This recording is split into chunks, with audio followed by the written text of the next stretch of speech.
we spend a lot of time studying great places, places with historic significance, and we try to mirror that as closely as possible.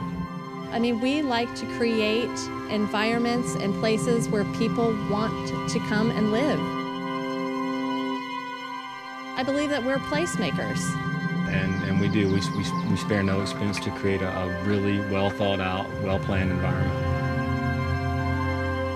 We're creating Palmetto Bluff's first garden district here in River Road. It's 130 acres of several different habitats. Maritime forest. We have 4 or 5 different habitat types throughout that area. There's certainly an amazing presence of wildlife all the way through and around this new neighborhood.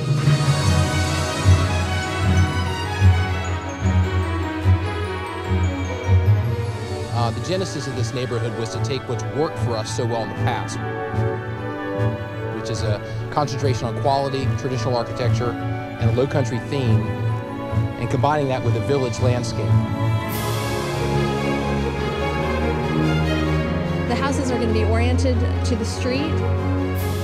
The pedestrians are going to be welcomed with these great pedestrian edges.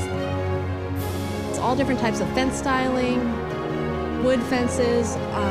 You'll get some wrought iron fences, arbors, trellises. If you close your eyes and think of what you'd expect the South Carolina Low Country to be, this is what we're creating here in River Road. And we really see this neighborhood as people being able to express their own personalities. This sense of streetscape of village with granite curbing, brick sidewalks, and gas lanterns.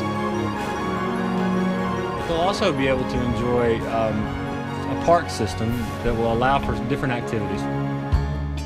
For example, we're going to have an amphitheater, larger activity fields, and they'll be able to garden.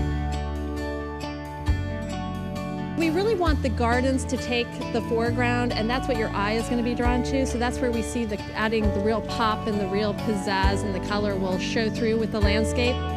This neighborhood is only a short bike ride or walk, if you will, right here to the village. Adjacent to the River Road Preserve, actually splitting the neighborhood from the trailhead, there is, of course, the inland waterway. So they'll be able to get in the inland waterway, travel all the way to the village. Along the way, they're going to see an abundance of bird life. This water system will connect you from the village here at Wilson all the way out to the garden district in River Road. And this system ultimately will be 8 to 9 miles long. They can fish, they can if they just want to paddle and exercise, have a good time, they can do that. They can actually take their families in an electric boat right on up to the village and get out, go to supper here, go to lunch here, get right back in and go back to the house. So the plan is to take your canoe or kayak down to the canoe club, which was named for that very reason, and portage across the land there and be in the saltwater and enjoy both environments, a freshwater environment and a saltwater environment, which are similar but very different.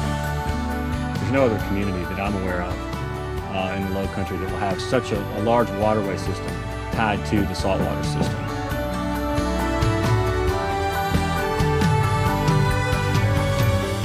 The connections and habitats and the maintaining of that biodiversity is going to offer people views here and experiences here that they're probably not going to see in many, many places, no matter how they've been developed.